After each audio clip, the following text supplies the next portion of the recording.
these thoughts are relevant to many European countries. And I, like many others, it seems like every other op-ed you read in the papers, worry about the future of liberal democracy, and I'm also sort of prone to warn about the dangers of Orban or Putin-style liberal democracy on the march in the heartland of European democracy. But having said that, I also believe that the critics of the liberal order have gained strength and support because they've attacked liberal democracy's blind spots and exposed some weaknesses in and shortcomings of the ideological underpinnings of what has otherwise been one of the freest and most prosperous periods in human history, though, of course, by no means perfect or unproblematic periods of history.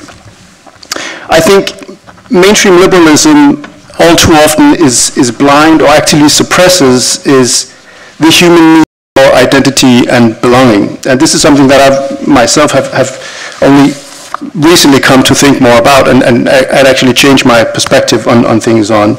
Of course, tribalism has many ugly faces, from the Twitter mobs to ethno-nationalism to Islamism.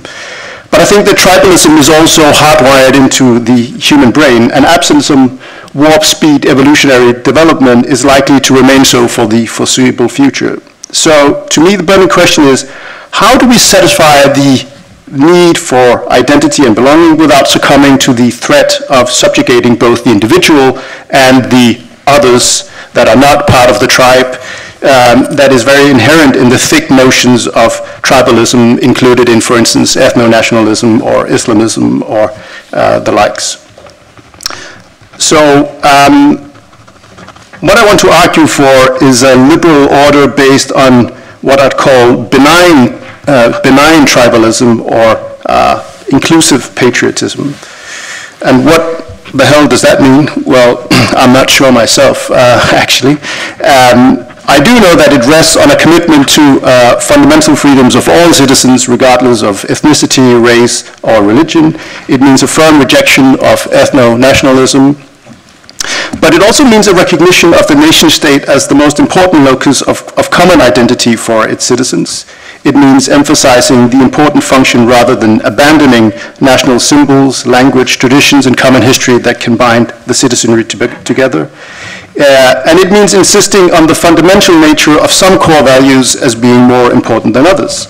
Let me give you an example from my home country, Denmark. Here, the Danish government has recently cut public funding to schools that no longer, that don't emphasize democratic values. So, for instance, Christian and Islamic private school can get public funding, but some of them emphasize only religious aspects of the curriculum, and some of them actively denigrate democratic values. I fully support such a move. I don't think democratic society has an obligation to fund Islamic or Christian fundamentalism in its schools and in its children.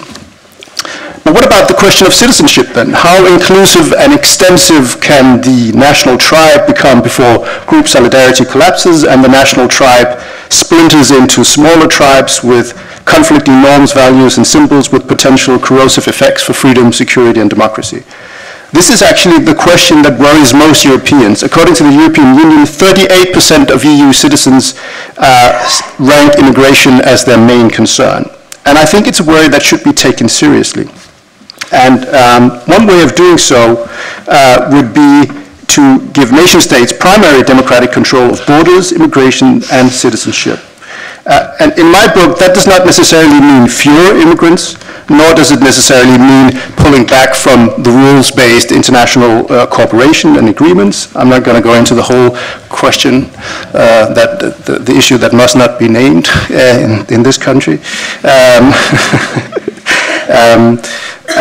But it will very likely mean a much more selective immigration and citizenship policy. And it also means acknowledging a crucial distinction between fundamental human rights on the one hand and immigration and citizenship on the other. So, for instance, free speech, liberty of conscience must be protected for all, including, in my view, the racist, the fascist, the Islamist who live in a liberal democracy. This is their right. But I don't believe that you have an automatic right to citizenship on par with the respecting free speech and liberty of conscience. Because the support for a robust protection of free speech is premised on the idea that in a democracy, most citizens will use their voices and civic engagement to reject extremism and anti-democratic values.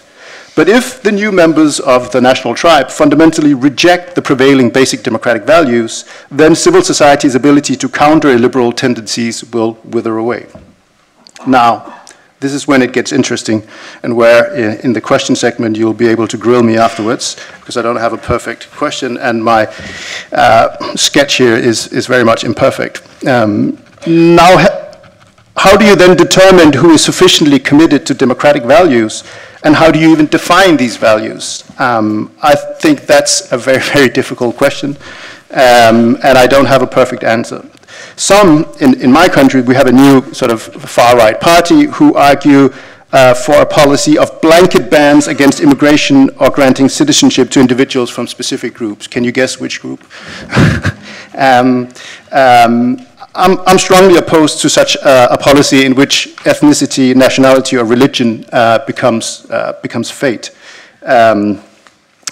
Also, if their policy proposal would have come true, my father, who comes from a Muslim country, would not have gained Danish citizenship. And according to their proposal, children of Muslims should not be able to become Danish citizens either. So it's pretty far-reaching proposal.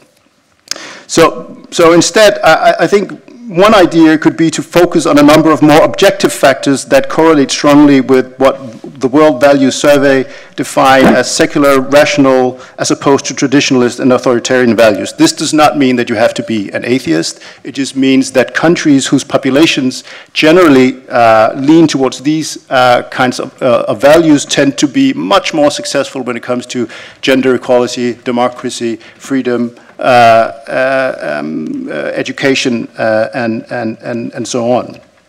There are certainly some clear and present dangers inherent in such a model in terms of biases, indirect discrimination, and so on. But I'm inclined to think that the advantages will outweigh the potential drawbacks. Thank you very much. Thank you.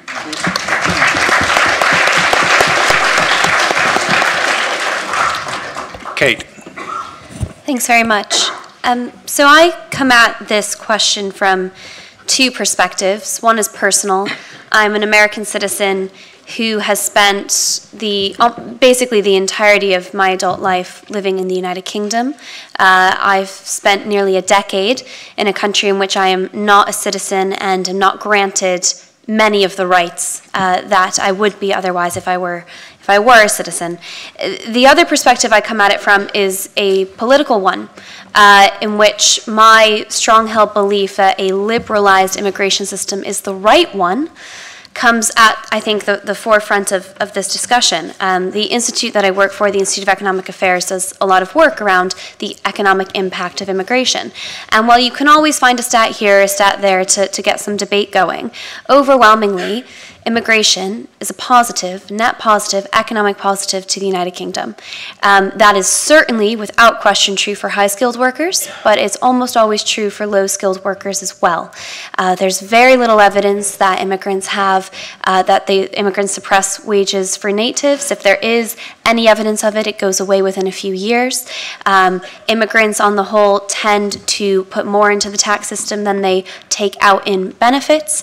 If you look at the breakdown, especially in certain sectors like the healthcare sector, the United Kingdom could not function, neither could the USA, without an influx of immigrant workers coming to do a lot of those jobs. Many which the UK has just decided not to invest in for native workers to learn the skills to do, but also many that native workers have made very clear they don't want to do. So there's that economic benefit to the UK, but there's also a moral perspective on this. You know, we have recognized that trading with other nations, that becoming more global, has had a huge beneficial impact of lifting over 1 billion people out of poverty over the last 25 years. But for some reason, we mentally start to stop, and we don't think about how bringing in goods, bringing in services, and also bringing in people has a moral and ethical benefit on the world. And I think that there's also a moral obligation, as I think it was James that pointed out this idea of a postcode lottery, essentially, about where you're born and what citizenship you get. You can just be stuck with that, and I think there's a moral obligation that people are able to take their skills and go where they're going to be most valued and work there and make something from themselves. So from everything you said, you'd think that I would be very, very anti-nation state and very open to the idea of, just citizens of the world, but actually I'm not. It is my passion for immigration and liberalizing it that makes me think that the nation state and the idea of citizenship is absolutely crucial, potentially more crucial than it ever has been as we are becoming more global and as people are moving more frequently. Because if you are going to allow an influx of people to come and work and live and make money for you and for your country, it is vital that there is a sense that the social fabric of a society and that social contract is going to remain intact regardless of who comes in and what their ideas are. And I think from this perspective, citizenship is becoming crucial. It is fundamentally defining for people who are allowing others to come and work and play in their country. I think in order to get citizenship, you have to show commitment to that country, investment in that country, respect and compliance with the nation-state's laws, a tolerance for the culture that was there before you arrived.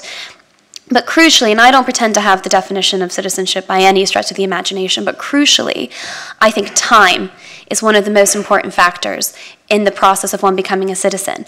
I get very frustrated when I arrive at Heathrow Airport and have to queue for 2 hours in the non-UK EU line. I get very frustrated around things like the Brexit vote, which I have quite a strong opinion on, and I didn't get to have a vote in. But I shouldn't have a vote.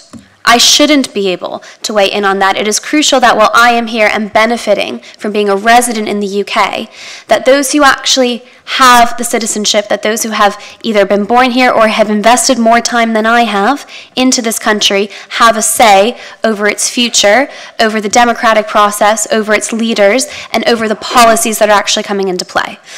One day, I hope I will be able to apply for that citizenship, and I will have spent that time earning it. But in a world where we're becoming far more globalized and where I think we have an ethical and moral responsibility to open our doors, we have to protect the rule of law, the culture, and the society that was there before people came in. And from that perspective, I think citizenship is crucial, and that we need to be very careful. I just want to end by saying that this idea of national identity and the words that we use are very important. Identity, national identity, and tribalism are two very different things. Patriotism and nationalism are two very different things. Identity and patriotism are open. They are inclusive, as Jacob was saying before. It means that if you fit a certain criteria of tolerance and belief and free speech and all of it, you can be a part of the club. Tribalism and nationalism often say, it doesn't really matter if on paper and in practice you should be a part of this club, we're not going to let you in anyway. And I think that we have to be very careful not to bash identity and patriotism. These are wonderful qualities in people, and I think that they add to the fabric of society. It's tribalism and nationalism where we must be much more cautious, and I think actually it's pretty easy to distinguish between the two in many circumstances. And we shouldn't be throwing unnecessary accusations for those who care about their country, and we should also be very skeptical of those who would just keep people out full stop because that's their personal belief and they're not weighing up any of the evidence. Thank you. Thank you.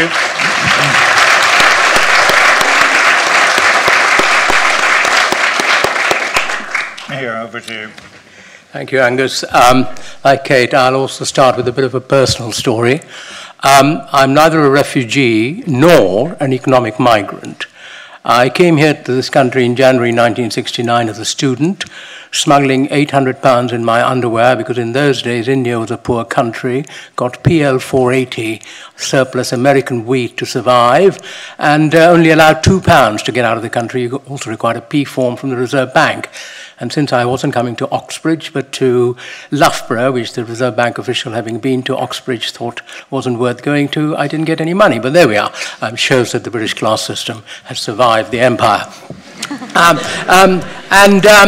I then went back after qualifying as a chartered accountant back home. They talk of the Jewish mother. They haven't met the Hindu mother, let me tell you. The Hindu mother would beat the Jewish mother to pulp any day.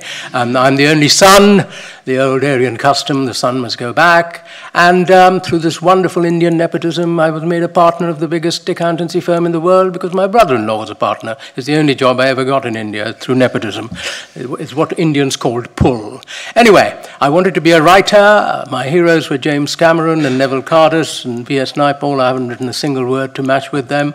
But therefore, I gave it all up. Very cushy life. I mean, I tell you today, for instance, to come here, I've taken the city line and walked, whereas if I was living in India now, I would have had a chauffeur-driven car, a bearer with me carrying my bags, things like that. But I came back here to become a writer, and I did become a writer. I've seen enormous changes in this country between 69 until well into the middle 80s. I was made aware that I was a packy, it was called all sorts of things, chased down the trains, being called a coon, assaulted, all sorts of things. But as I met the rapacious lion, I also met some wonderful cuddly lambs, and I can call myself British because every other word I say is sorry. The other day I hit my head against my own door in the kitchen and said sorry to the door, and then I wondered why I'd said it, and then I thought, yes, but should I be saying sorry to the Polish man who'd made the door, or should I not be saying, and it became a very involved debate, more than the Irish backstop, I can tell you.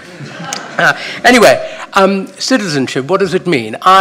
Kate mentioned that she is an American citizen and therefore she has to queue in the non-citizenship. But let me tell you, Kate, that when I came here, I had an Indian citizenship.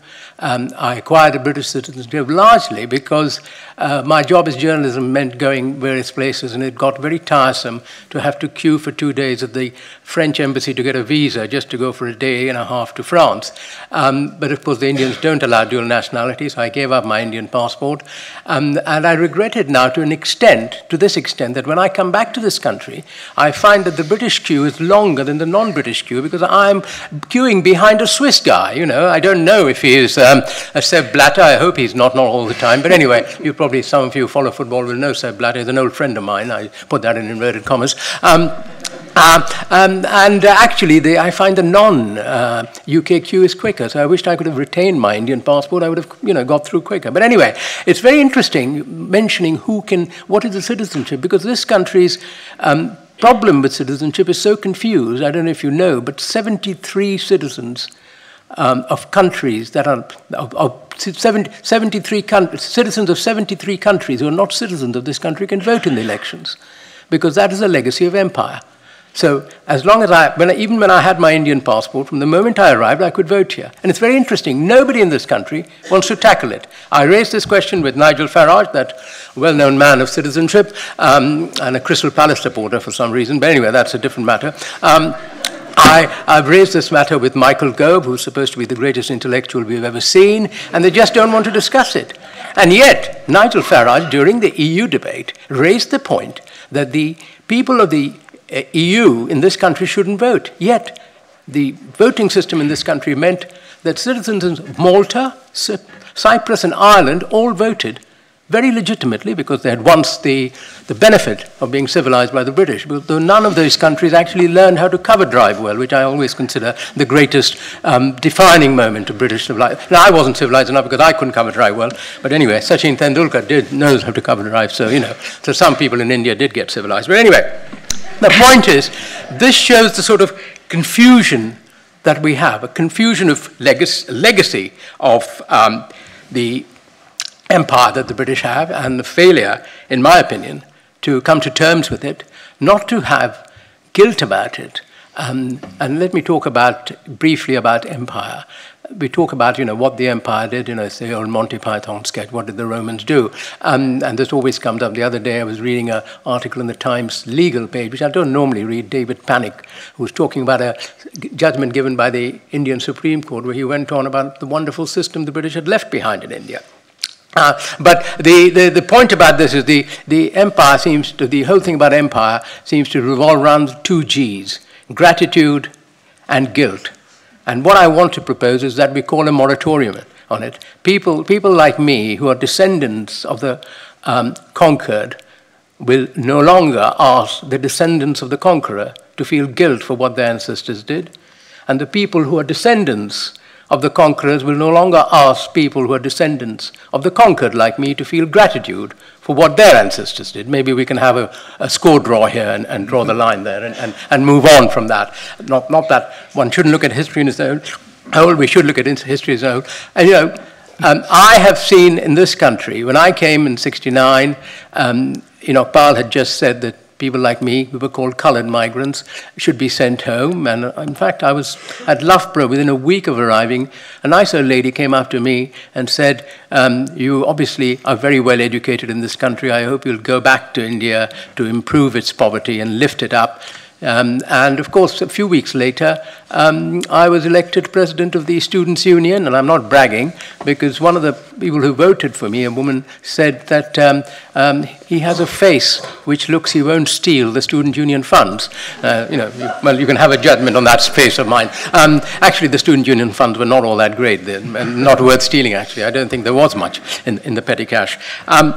The point is this lion and lamb business meant that this country, for instance, after the war, having insisted that there be this curious commonwealth where, despite the Indians wanting to have a republic like the United States and leave, were made part of a commonwealth and given free visa entry into this country, the result of which was, and at that time, Australia, of course, had a white Australia policy. So if you were white, for £10, you could migrate to Australia, a policy that lasted till 1972. The effect of that was that 1.5 million whites left this country to go to Australia, and about 2 million people from the subcontinent came here without any thought of what was being done or things like that. And to a certain extent, the EU migration has been on the same scale. I don't accept that everybody who says we don't want immigration is a racist. No, let me give you a story. The other day, it's about 4 years ago actually, just before the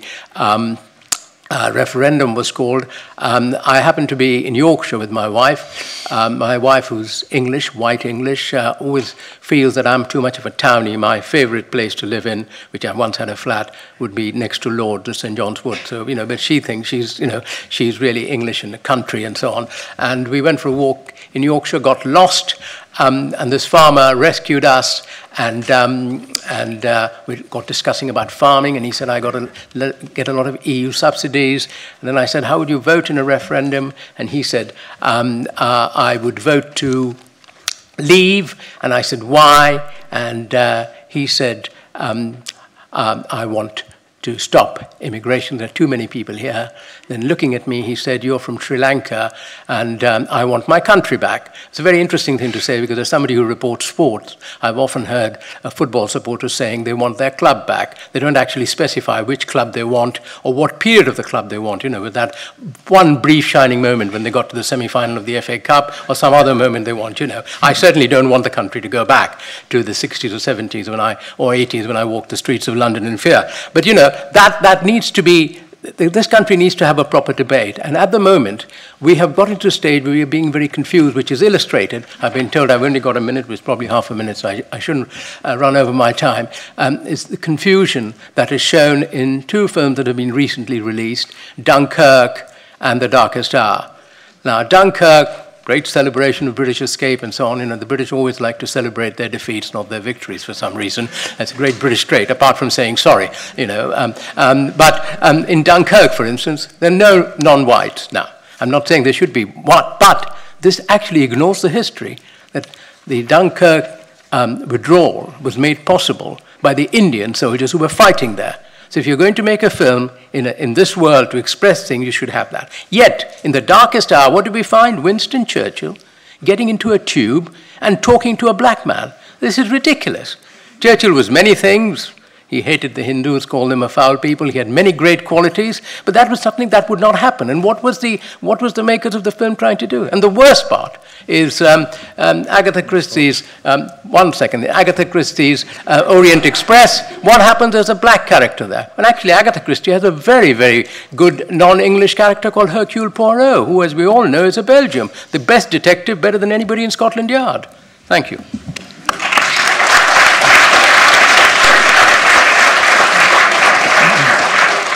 Thank you very much. Look, I'm just going to ask sort of one question to try and clarify something, and then we'll go out to the audience and take some points and open it up. But the question is that I think James, Jacob, and Kate are all sort of in a similar kind of a camp in a way, in terms of stressing, and I'm not sure what camp you're in, but it's not theirs, right? We can be sure that you could be on this side with me. But in terms of your camp, you're all stressing in different ways the need for the right level of commitment. You were saying, Jacob, James, meaningful engagement, and Kate saying, citizenship matters. If you're going to be somewhere, you've got to show commitment again to the values. I think all of you, for me, are slightly weak on what those values are. I mean, that's a sort of a project that seems to be needing to be rationalised and fleshed out.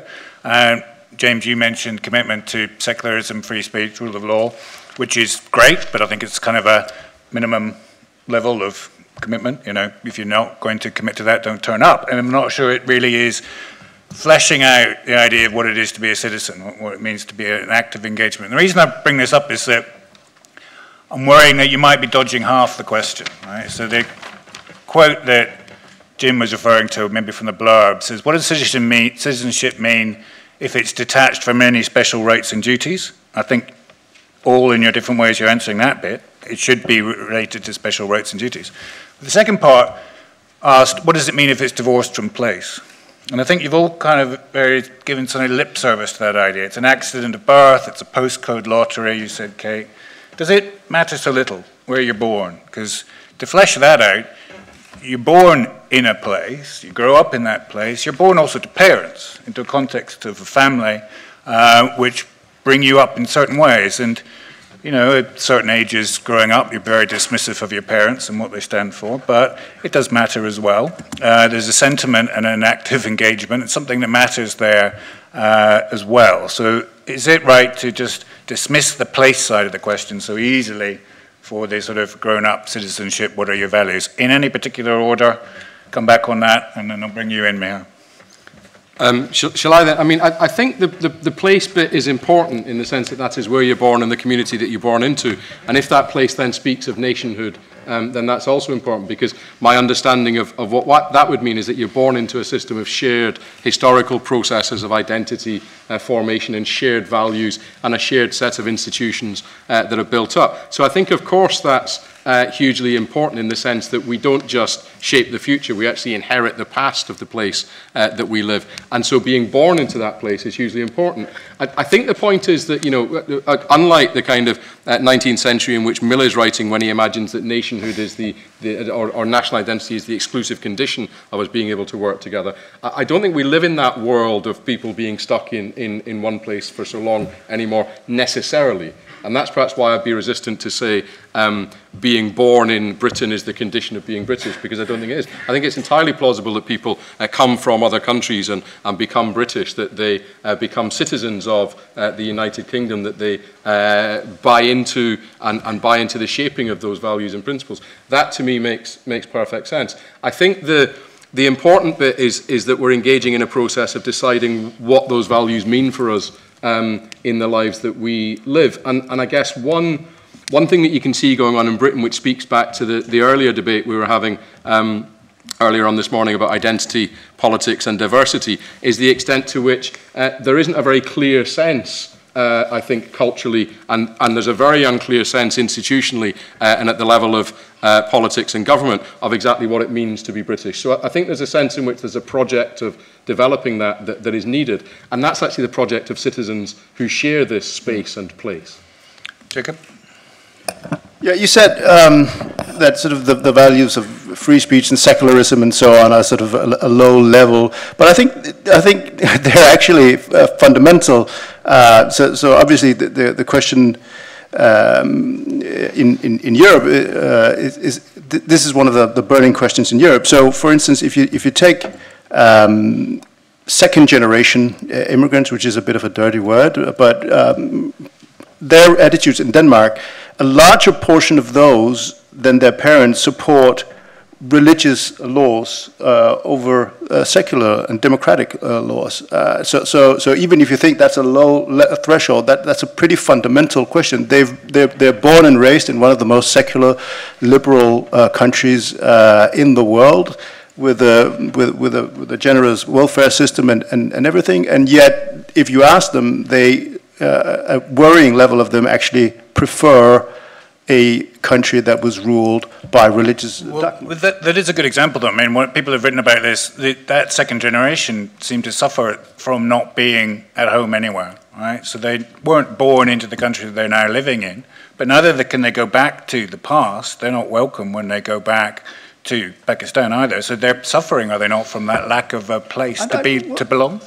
I don't know. I mean, if you take, for instance, if you look at Muslims in the U.S., for instance, if you look at their attitudes towards homosexuality, for instance, which I think is a very good marker of tolerance, you've seen really, really astounding progress in terms of tolerance. I think Muslims in the U.S. are generally more tolerant towards homosexuality than evangelical Christians now, and it's a development that's sort of taken place over 10 years, where you've just seen a very, very progressive development, and it seems to be going in the other direction than in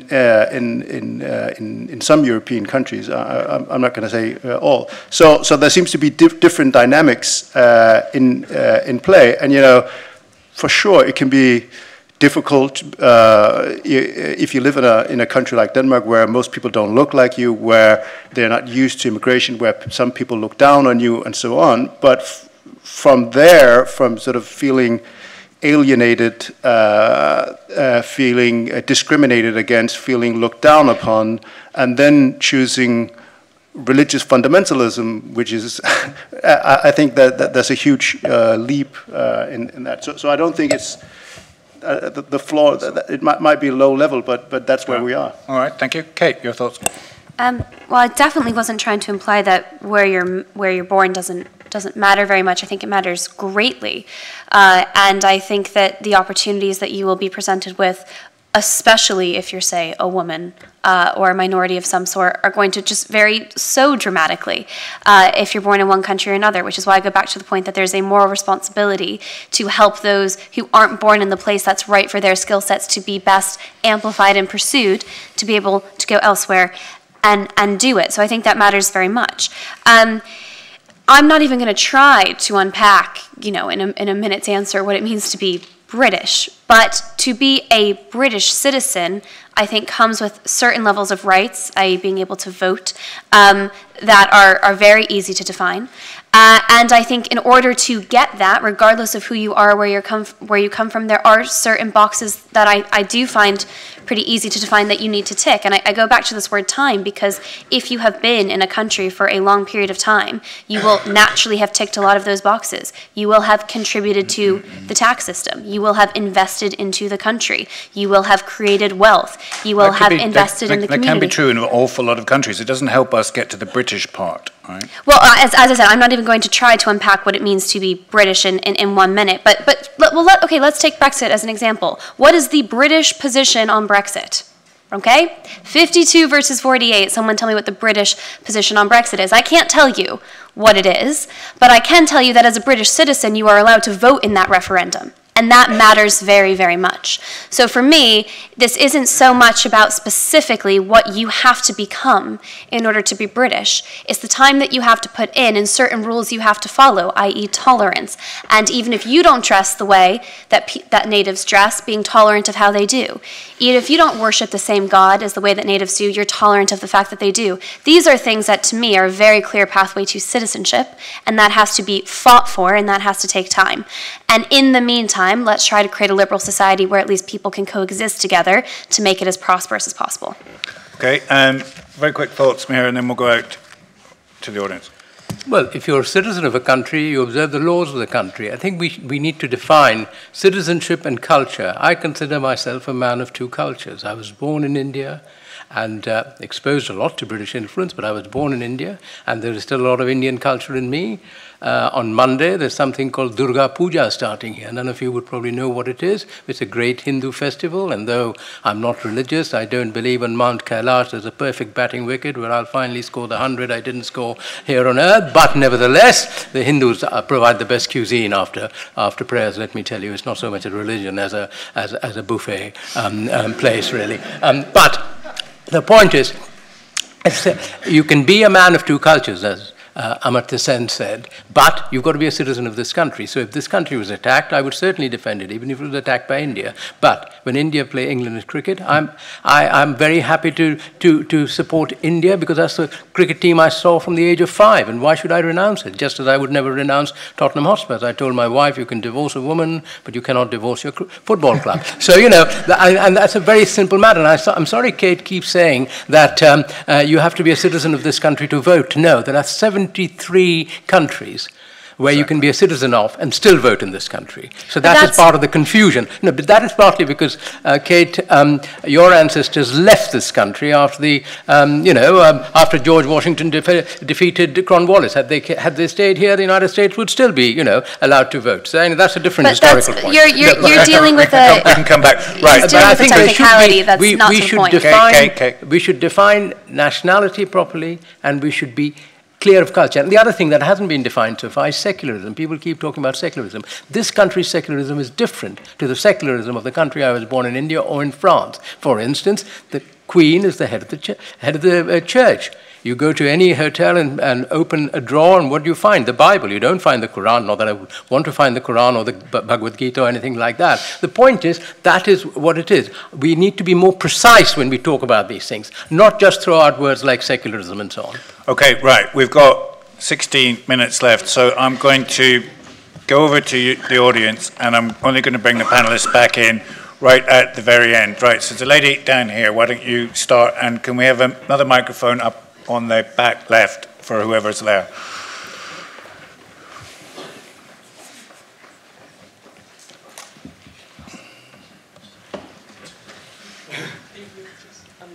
Hi.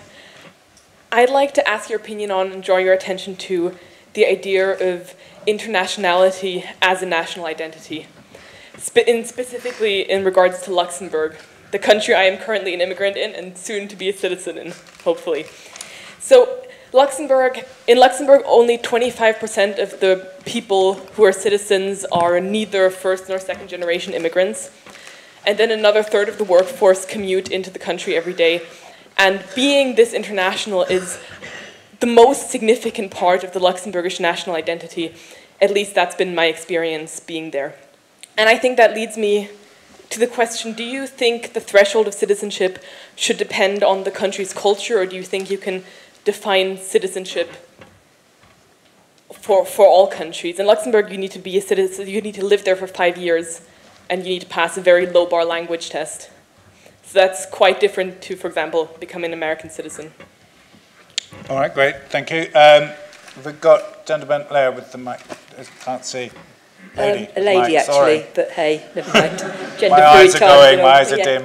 Yeah.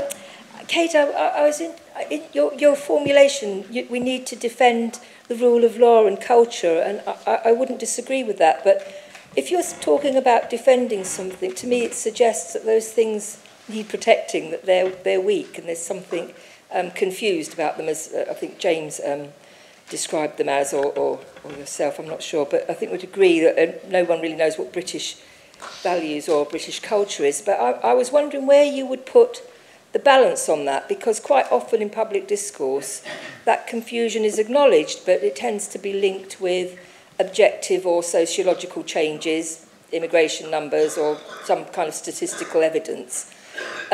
Or to what extent it's more of a difficult thing to define, a kind of shift in a subjective thing, if you like, and that subjectivity thing being more within the elites, I think, than ordinary people. and it came really home to me. I was on very quickly. I was on holiday in India, and we went to see Gandhi's, where Gandhi's ashes are in Pune. And it's not a huge grand memorial or anything, but there were lots of ordinary people there, and parents and their children were there, and their parents were sort of telling their young kids, look, this is where Gandhi was, this is what Gandhi did, and the kids, and there was this sort of air of kind of just normal respect or a quiet pride. And I just thought, I cannot imagine that happening in Britain with someone like Churchill. And is that a deeper problem? And I'm not quite sure how to address it. Okay, thank you. So there's a gentleman there at the end of that row, and then can we bring that mic down here? Hi, I wanted to know what the panel... I would just like to know what the panel thinks about the problem of commodification of culture that seems, regardless of where you stand on immigration, to be the elephant in the room when it comes to how culture is diluted. That's really the question. Thank you. Could you give an example? Yes. Well, tourism is an industry that commodifies culture. It also allows people to experience other cultures firsthand. However, for people living in countries where their culture is sort of systematically commodified in this way, it is not always particularly beneficial to them. And this is just one small example of the way in which a free market economy tends to devour culture and sort of switch it out for monetary value. And while we talk about freedom of movement and dilution of populations and integration, this seems to be the thing that is less questioned. Okay, thank you. Yep, lady with the mic there, and then if you run that mic along the road to a chap there with this, yeah. The panel's talked quite a lot about different values that might be that citizens might have to sign up to, or different almost technical aspects of citizenship. But I just wondered if you could talk a little bit about feeling, and whether your feeling for fellow citizens should be any criteria for citizenship. And if you think historically, when this country faced more existential threats, during wars and so on, there would have been an expectation that citizens would feel that they would want to die for their country. And as the previous speaker, or the questioner asked, it seems unlikely now that young people would feel any sense of obligation in that way. But whether feeling, just as in a family, you might feel an attachment to your family, even if you wildly disagree with them, you fall out over values, you don't want to live with them, but at the same time you feel a sense of obligation, love, those kinds of pre-political qualities, if you like. It's very hard for us to discuss them and to be scientific or talk about the evidence behind it. But if you ask people in the street how do they feel about being British, there is actually some residual sense of it as well. And I just wondered if you could talk about that a bit. Okay, thank you. Yes, gentleman with the mic. And are there any hands up there? Oh, it's quite a lot up there. Okay, so the first point I wanted to make is I think everybody desires some form of identity. And the point I would make is surely it is healthier to have a national identity, which means that you all feel part of Britain, British, regardless of gender, race, etc., than to be compartmentalized and divided along sort of identity groups, which I think is very, very toxic, and I'm very worried about this trend. The other point I wanted to make, specifically in response to Kate Andrews, you seem to make two very unresolvable points. On the one hand, you're sort of making this sort of idealized case for open borders, and we should be open to the whole world, and anyone should be able to come into the UK. And secondly, you're saying, all migrants should have respect and tolerance for their country and respect the country where they live. I think there's a distinct problem there, which is essentially that not everyone who comes to the UK intends to integrate. Unfortunately, there are quite a few bad apples, and there needs to be a way of filtering them out. So I don't feel that your positions are quite sort of reconcilable, actually. Okay, good. I'm going to take one more, which is a gentleman a few rows behind you in the black shirt. and then I'm going to bring the panel back for very, very quick thoughts. I would like to ask the panel to comment a bit more on the stress imposed on the notion of national citizenship by the fact that people are becoming more and more mobile. So as we progress, a lot of people now move between countries a lot more easily. And in my mind, there's nothing that demonstrates more this fact than the very term of a second-generation immigrant, which in my mind is a blunt recognition of failure, because we're talking about a person who was born in a country, he was raised in a country, and he's an adult, and we still refer to him as an immigrant. And this is really doesn't make any sense. All right, good. Kate, why don't you start? Just keep it to a minute, whatever you like. Sure. Well, I'm not calling for open borders. I actually think that a legitimate argument around the Brexit debate and a legitimate call for ending freedom of movement is that the nation state needs to have some kind of control over who comes in and out. So I wasn't calling for that. But once that control does come back to the UK, I'm going to be campaigning for more immigration because I think it's a good thing. I don't think that anybody with their sinister intentions should be able to come to the UK. But I don't think it's idealistic. I think it's actually pretty evidence-based to look at the facts and say that migrants, economic or otherwise, refugees, most of them are coming to the UK with very good intent. So I think there's a logistical element here as well. Whether we like it or not, England is the most overpopulated country in Europe. It's more densely populated than Japan or India now, and we have to get real. Okay, we get it. I mean, I would like to get very real about the fact that the structures in the UK are diametrically opposed to being able to take more people. It's one of the least built upon countries, and there's significantly room for more people if there were appetite for taking them in. So I don't agree with that point of view. To the woman who also referenced my talk up at the top, talking about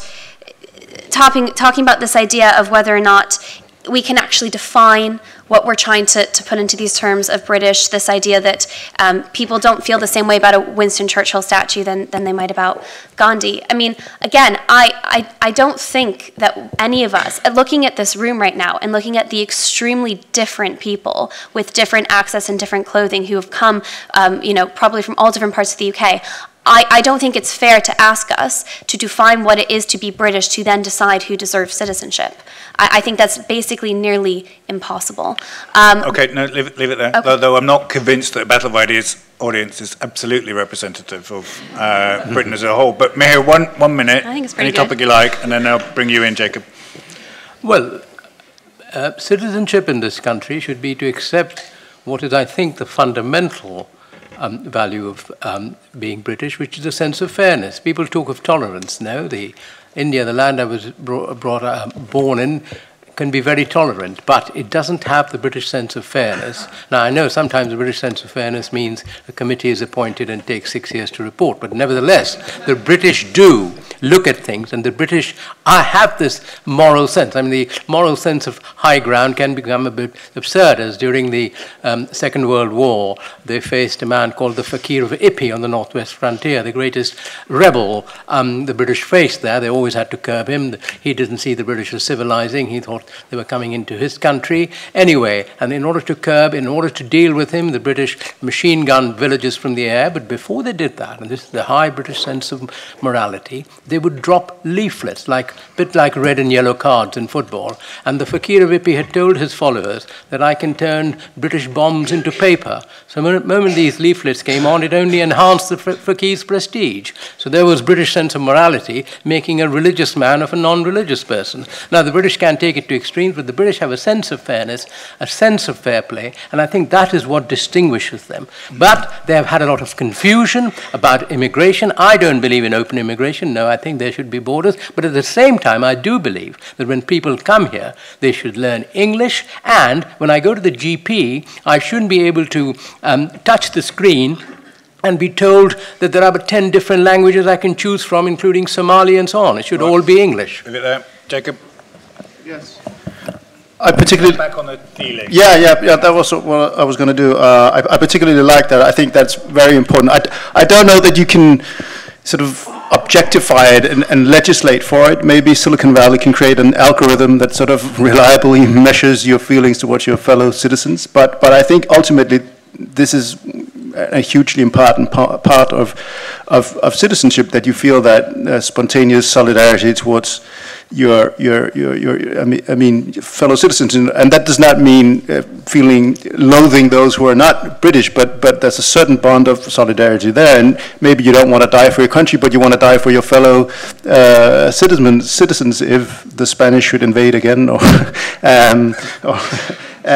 so I really think that's important, but again, difficult to legislate about. Spanish, where did that come from? That's 1588? A while ago. A long time ago. A while ago. Jim. No, I agree. I think the feeling point is important. I think that's about having a sense of a shared culture, having a shared development, a shared experience with people who you share lots of common things with. And I think it is, pre-political is a nice term, it's not a rational engagement, it's a pre-rational engagement, an emotional engagement with people.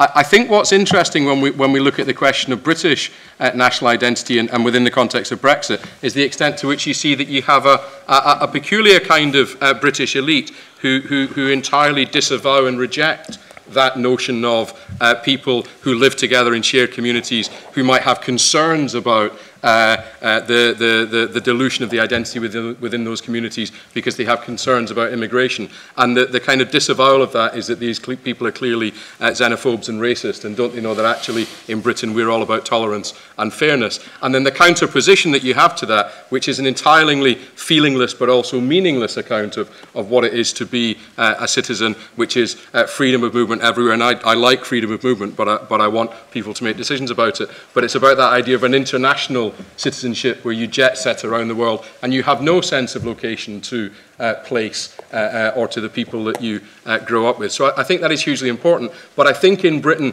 you find that in people's lived experience in certain places. But at the level of political culture, I think Brexit reveals that that doesn't exist at the level of our political institutions and the people who are running those institutions. Okay, thanks. Mihir, your freedom of movement doesn't kick in until 5:15, so stop packing up. We've still got some more. Who would like to speak? All right, gentlemen here in the middle, and then we'll go right to the back row. We've got a microphone down here, anywhere? All right, we'll start at the back, because that's going to be quicker, and then you can be second. Whoever is most anxious. Pick one, yeah, you'll do. I don't feel like the panel's really engaged so far with what the real problem is about immigration in relation to citizenship. So, I mean, there are some fairly uncontroversial points. Obviously, ethno-nationalism is completely morally and intellectually bankrupt. Obviously, immigration can deliver economic benefits, can be a very positive thing.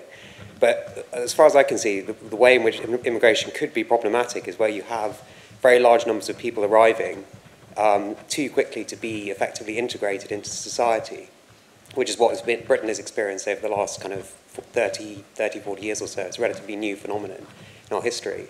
That creates a problem. That problem is compounded where there isn't a clear idea of what the identity of the host country is going to be, what we are, what we mean when we say we're British. When we don't give people a clear idea of what it means to be British and people arrive in vast numbers, they're clearly going to revert to their original identity and not necessarily integrate. Thank you. So, gentlemen here, and then if you... yeah, pass it along. Yeah. So we've sort of been skating over the idea about what it means to actually be British, and we've had lots of words like fairness, tolerance, those sorts of things that seem to be sort of popping up. We are still just about a united kingdom, so clearly the people of this country have just enough sense of identity to stick together. My question is, these sorts of values that you've sort of vaguely spoken about, a lot of people could argue that they're founded upon historical institutions, so whether this be Church of England, whether this be House of Commons, House of Lords, whether this be, monarch. I was just wondering, do you think that these institutions are important in maintaining what we believe to be our national identity, and do they continue to matter today and into the future? Thank you. All right, good. That's a good question. Pass it, Mike, along to your right, and then we'll go back up there. Thanks. Mihir, I think you're talking a lot of sense, so thank you very much. I liked what you said about the fact that there's a legal underpinning to citizenship, and bureaucracy was mentioned as well. I think that the nub of this, and I'd like the opinion of the panel, is the problem that we are too nervous or too guilty or somehow reluctant to assert the values that we think give power to our citizenship? And if so, why? Again, 30 seconds on an example. For example, if we think tolerance is a value, or we think people should speak English, it feels like sometimes we're reluctant to assert that as a society. You know, the concept, I think people call it multiculturalism, and you know, against that kind of policy. How did the panel think that that's worked, and you know, how do they reflect on the role of multiculturalism? Great. Will you pass the mic sort of straight down 4 or 5 rows? There was a lady in a white shirt there with her hand in the air. Yes, exactly. Yeah, probably the most pro-EU party in Britain is the Scottish National Party. And it's striking that I think, anecdotally, but also I think it's been shown statistically that most of the people who voted for Scotland to become independent in 2014 also voted for Britain to remain in the EU in 2016, which might seem a bit contradictory. I mean, do you want to be independent or do you want to be something bigger? Actually, I think it makes perfect sense if you understand the sentiment, and I think most people would be fairly clear that they are wary of being at the mercy of the majority of English voters.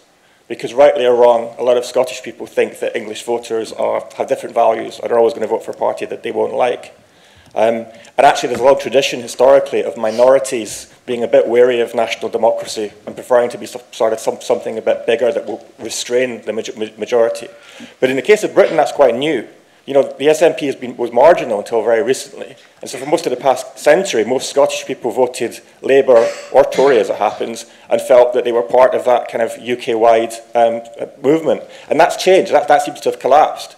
So what that suggests to me is that what's important is not so much who we are, Scottish, English, whatever, as what we believe in. You know, do we believe in those parties that operate on a UK-wide level, or do we have withdraw into something that seems a bit more comfortable? The SNP is kind of vague about its actual politics. So shouldn't we be talking more in terms of citizenship, but political content, not just who we are, where we come from, and so on, but where we're going, what we believe in, and what we can actually achieve?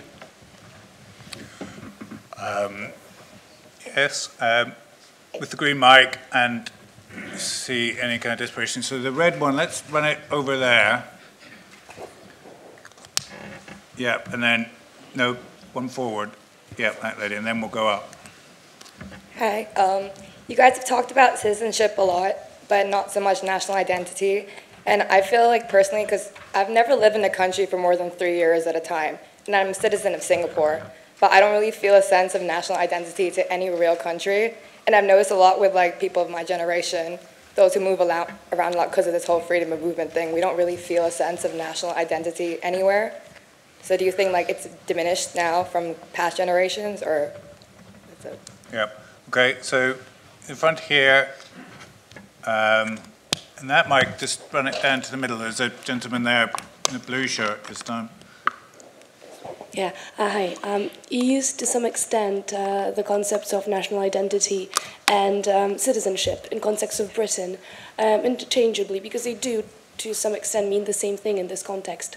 But what we haven't talked about is the context of nations where national identity is more ethno-linguistic than civic, such countries as Poland or former Yugoslavian countries, which didn't exist for long periods of time, and so now their national identity is based on the common language and common origins. Would that type of national identity influence the shape of citizenship in those countries, and should it? Yeah. We'll have to leave it there. Running out of time. Lady behind you, pass the mic back there. Gentleman in the middle. Very quick. 15 seconds. I'll try my best. We've stated, and there seems to be agreement on the panel, that the notion of geography seems to be a determining factor for citizenship and nationhood and whatnot. We very comfortably agreed that secularism has to be part of this. And I just find that really interesting because it pitches against, one could argue, the history of this country, this place in which we stand. It is a Christian state. Now, don't get me wrong, Irish Catholic background, didn't work out brilliant for us. You know, there's a different kind of identity clash going on there. But I just wonder if there's something constitutive there. And when you link that with what's happening in, you know, kind of more muscular nationalism, certainly in Eastern Europe, it's very much tied to a notion of a religious sense of self as well, which is integrated to that identity. I wonder, do we sometimes just kind of try and keep that at arm's length, say talk to the hand, because it's a complex area to find ourselves? Good question. Now, we've got a lady there, gentleman behind him, and I think that's going to be it. So the panel, get ready for your killer quips or final one-liners. So you've spoken about the social contract and sort of working with your community and then getting certain privileges back. What about people that don't want to or can't work, that were born in this country, like homeless people and people on benefits? I was just wondering what their citizenship status means. No, it's not a good question. When Boris Johnson criticised women wearing the burqas as looking like bank robbers and letterboxes, he was often criticised for being racist or xenophobic. And yet it seemed to me all he was trying to do is establish that there should be some cultural norms that people in society should sign up to, and that those who don't accept those norms should be criticised, using the sort of language that he used. And what this example tells me is just how the notion of racism has been completely transformed and filleted of anything meaningful. Because I understand the racism that Mihir Bose talked about when he arrived in the 60s and the 70s, which was based on a notion that certain people didn't have a right to be here and that they were inferior. Nowadays, the word racism is used to criticise people like Boris Johnson, who are simply trying to establish a sense of British identity. Right, thank you. Mihir, I'm going to bring you in first. Keep it to, aim for 30 seconds and you'll be good. I agree to a great extent with what the last questioner said, but one point I would make that there's only been twice in history where a large majority of Muslims have been minority, once under the British Empire and once under the Tsarist Empire. And so there is the whole question about whether the United Kingdom is Dar al-Islam or Dar al-Arab, which has not been sorted out by the Muslims themselves. And the other point I would say is that what we have seen in the United Kingdom for almost half a century has been a great government failure and also a great intellectual failure, which means this country has lost its confidence, and I wish it would regain that confidence, which made this a great country. And I do not see, sadly, I'm only a scribbler, you know, I'm not an intellectual like the rest of the panelists here, you know, I'm just a hack, but you know, I wish the intellectuals would come up and write something more meaningful than a lot of the rubbish that they've been writing. Thank you. Jacob. Yes. Well, I'd like to address the issue of institutions and maybe bind it together with secularism. I used to be sort of a critic of the Danish state church and our monarchy because from an abstract point of view, they're senseless institutions and they have sort of a questionable history in terms of tolerance, freedom, and so on, just as in this country. But I think but now I think they are meaningful expressions of cultural identity, history, and I think that they are compatible with notions of secularism. I mean, it's not like Elizabeth is conspiring with the Archbishop of Canterbury to impose the Book of Common Prayer or prosecute people in Star Chamber. These days you can be a Puritan, you can be a Muslim, you can be whatever. So even though you have a Church of England, a monarchy, and a monarch who's the head, I would say it's still compatible with notions of secularism. So I don't think the notions of secularism that are important, that are necessary to subscribe to, in my views of citizenship,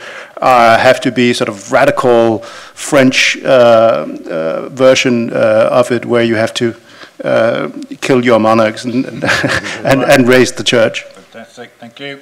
Jim.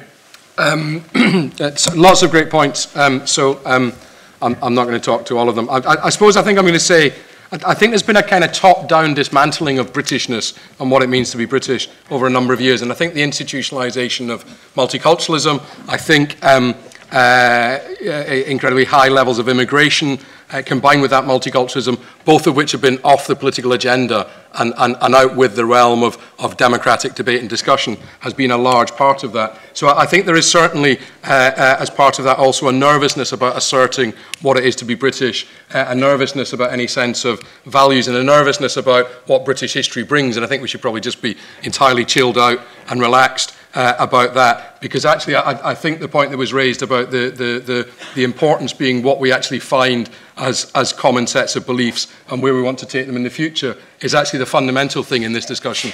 And I think the kind of post-Brexit world makes that, excuse me, possible.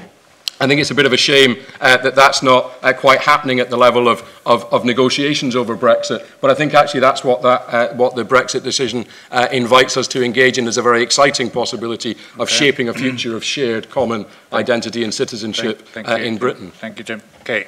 I also found the point about secularism very interesting, and rightly or wrongly, a lot of this discussion has been focused on not what it means to be born somewhere and be a citizen, but how one becomes a citizen. And I think from that perspective, if we're looking at where you're born, the religion aspect is much more important. I'm from America. The Christian right in America has a very, very big following, but to become an American, it's really not as talked about as much. So I think that's kind of that dynamic there. And such interesting questions raised comparing Poland to Luxembourg, and the sympathies we actually might have for the Poles wanting to protect that citizenship in a way that we might not have for other countries. And I guess I would just end by saying that I think that the institutions matter greatly, but what institutions are changing. So I think I think your perspective on how England was doing in the World Cup this summer matters a lot more actually than your perspective on the House of Lords. Can we thank the panel?